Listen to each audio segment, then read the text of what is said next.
Hi all, myself Srigala, Assistant Professor in Electronics and Communication Engineering, Vedavyasa Institute of Technology. Today I am going to present a tech talk on ultracapacitors. The table of content included introduction, attractive features, advantages to conventional energy storing devices inside a supercapacitor, working, applications, drawbacks.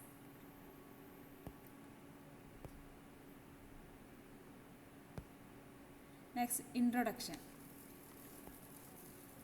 What is an ultracapacitor? An ultracapacitor, also known as a supercapacitor or electrochemical capacitor. It is a device for storing electrical energy. Differ in constructional features with respect to simple capacitors. The design and mechanism of operations are somewhere between ordinary capacitor and a battery. Has ability to store tremendous charges.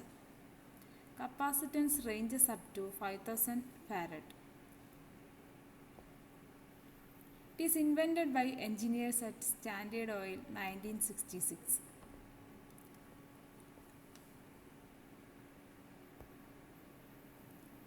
The attractive features. First one, the capacitance range to up to 5000 farad. No chemical reaction involved. The next point, it is much more effective at rapid regenerative energy storage than chemical batteries. It works even at low temperature ranges, the range minus 40 degrees Celsius. The ultracapacitors can store 5% as much energy as a modern lithium-ion battery. The advantages to conventional energy storing devices. The conventional energy storing devices are the batteries and capacitors.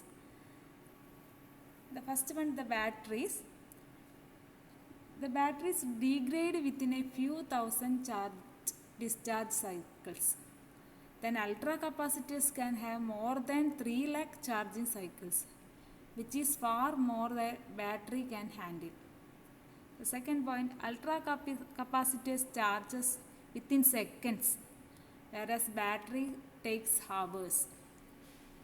Batteries fails where high charging discharging takes place, whereas ultracapacitors fires extremely well. The second device, ordinary capacitors. The ordinary capacitors, the size of diesel battery in your flashlights. Each charges to 1.5 volts and the bulb will go out less than a second. It is lights at all. An ultracapacitor is used the same size, however, as a capacitor of about 350 farads and could light the bulb for about 2 minutes. The next portion, inside a supercapacitor. This is the supercapacitor diagram.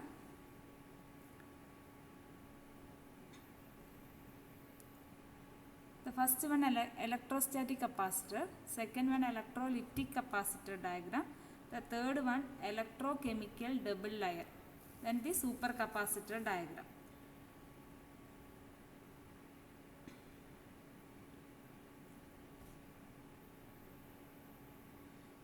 The supercapacitor construction features.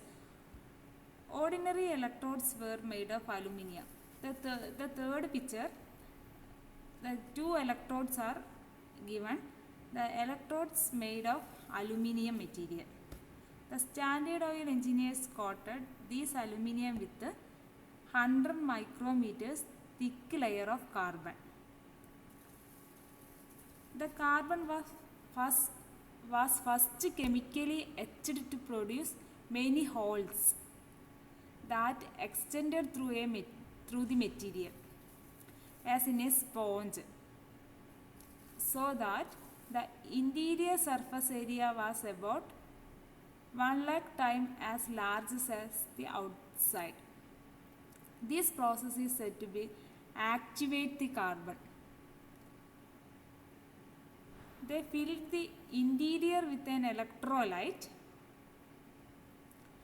and used a ferrous insulator, one similar to paper, to keep the electrodes from shorting out. Carbon is inert and does not react chemically with the ions attached to it, nor do the ions become oxidized or reduced, as they do at the higher voltages used in an electrolytic cell.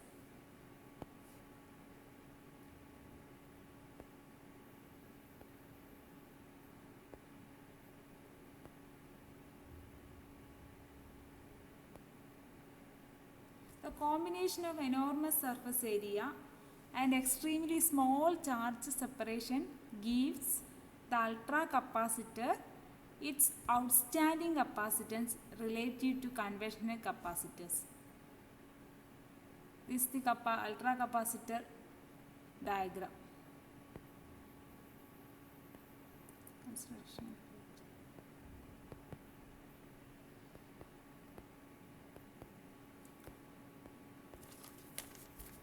Then, how does an ultracapacitor work? Like a battery, a single ultracapacitor cell consists of a positive or negative electrode separated by an electrolyte.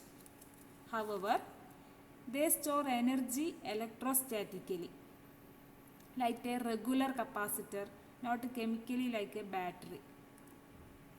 A dielectric separator divides the electrolyte like a capacitor. The small separation between electrodes permits by this structure lead to a much higher energy storage density than a normal capacitor.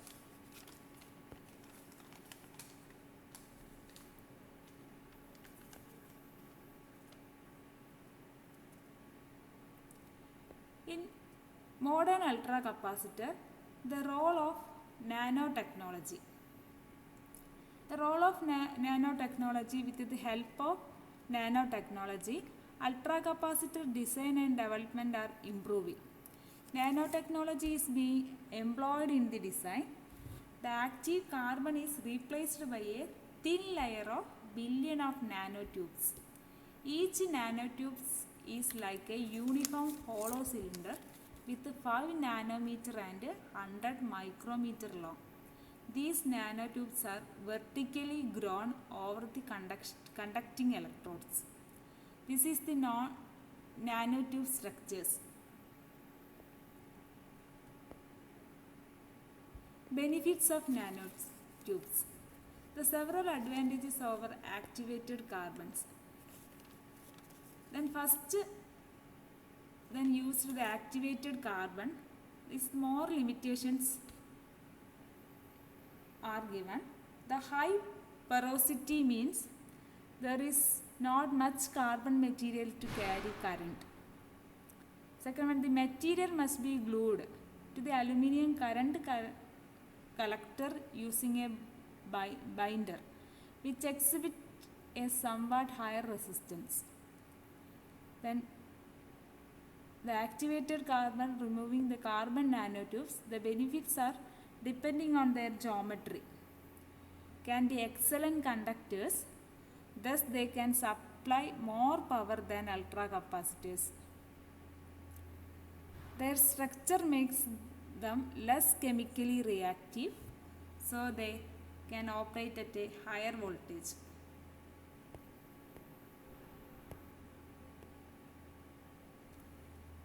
Then the application of ultracapacitors. First one, the military projects.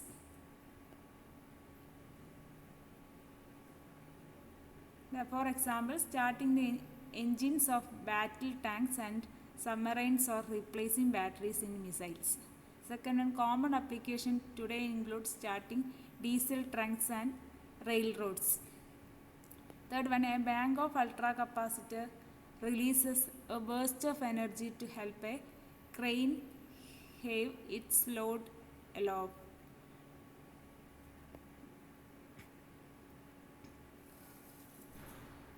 Fourth one, it uses batteries in hybrid car.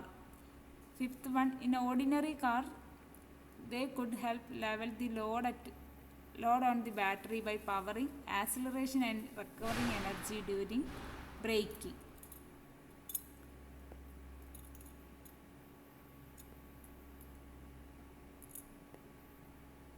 Then drawbacks of ultracapacitors. The first drawback is linear discharge voltage prevent use of full energy spectrum. Second drawback, low energy density.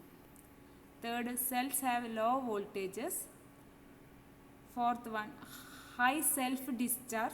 The rate is considerably higher than that of an electrochemical battery. Require sophisticated electronic control and switching equipment. Thank you.